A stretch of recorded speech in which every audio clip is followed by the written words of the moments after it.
Well, hello and welcome back to America Then and Now. Hope you're doing okay today. Get a little music playing. I'm going to kind of take you through a nostalgic trip today. I want you to think about the good old days.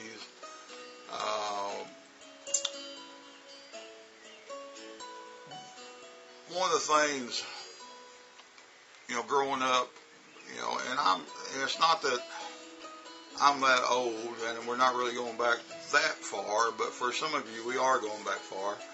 And some of you that are in your mid-50s like me, you can think about this, and you can relate to this a little bit, especially if you were raised, in the country, raised where you got snow. I want to talk a little bit about a famous poem, and think about when you were young, and maybe you had some similar experiences. But we're going to talk about Robert Frost and stopping by woods on a snowy evening. That poem literally took you back home if you read it. And, it was written and published, I think, in 1923. And you remember Robert Frost was born in the late, they say 1874-ish, somewhere in there. And times were different. Things were hard, but things were simple, and we got pleasure out of many simple things. We were not so complex, and it was just, life was just different, period. And if you can remember, we'll go through this poem. I'll read it, and you can listen to my beautiful voice as I read the poem. But if you remember, and I know you've heard it, think about a cold winter night, turn of the century, or even when you were a kid. I have some relations to what is going on in the poem. But in the days of Robert Frost, the horse and buggy, the sleigh, being raised in the New England atmosphere in the background, they got some serious snow up there, and so one horse open sleigh, dashing through the snow, that stuff was real. It wasn't made up, it was real, and it is part of our culture and our history. And when I was a kid, the first few times I ever read the poem, I could relate to it, because I remember maybe walking home from hunting, and it's getting dark, some snow, and that cold, fresh air that's coming in. You can smell wood smoke, maybe from miles away. You can smell wood smoke. Maybe you're going across a lonely little sage-grass field, or cutting through a little bit of woods, walking beside a pond, whatever it is. And the things that he talks about, or the mood he sets in that poem, brings back to some reality that you had. Maybe, and also little things like, you're going through the countryside and you see a lonely house on a hill or back off the road, and the lights are on, and you see smoke coming out of the chimney. Man, it just takes you back, because today is so much different.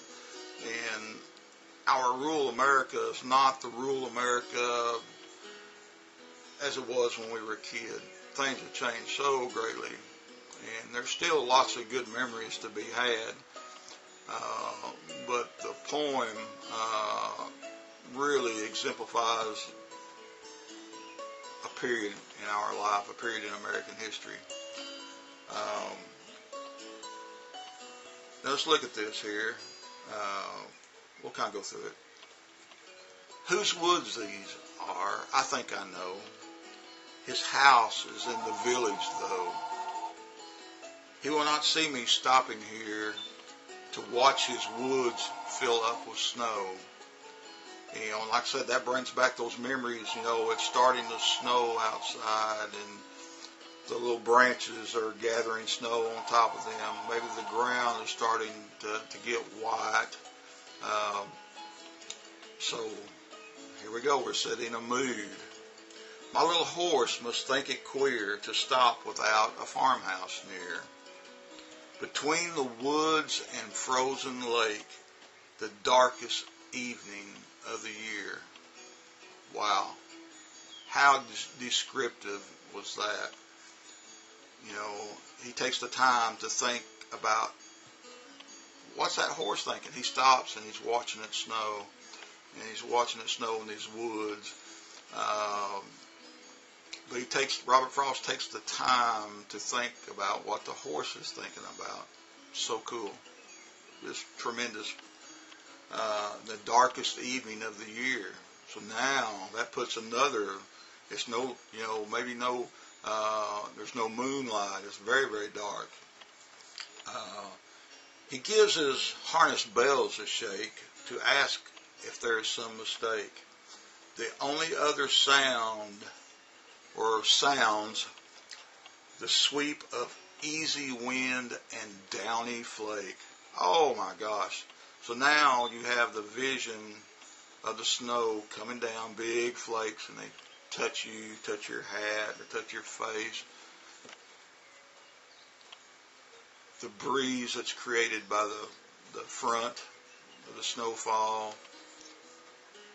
So the only other sounds the sweep of easy wind and downy flake, like feathers falling from the sky for a little cold. The woods are lovely, dark, and deep, but I have promises to keep and miles to go before I sleep. And miles to go before I sleep. Wow. Does that poem not set a mood? Does it not give you a vision? It should. That is some of the most powerful poetry ever written. And when I was a teacher in China, I let my students read that and try to guess what was going on. When they wanted to read something English, I often gave them a song or maybe give them this poem to read. And help them understand our culture a little bit better. But powerful, powerful words, people. And even though poetry never goes away, and it still thrives at times, Robert Frost had that unique ability to write and give us vision. It's, it's just like seeing some old artwork, and you immediately are drawn into it. That's the power that certain people have, and it's really good for us as Americans that we have things like that in our culture. So anyhow, hope I'll give you a little trip down through nostalgia lane. And like I said, this channel is all about then and now. So we're going to fight current events. We're going to fight injustice. We're going to tell stories, from old and new, and try to give us a world a look. Okay? You have a great day. Don't forget to subscribe, and I'll talk to you again very, very soon. So bye-bye. Take care.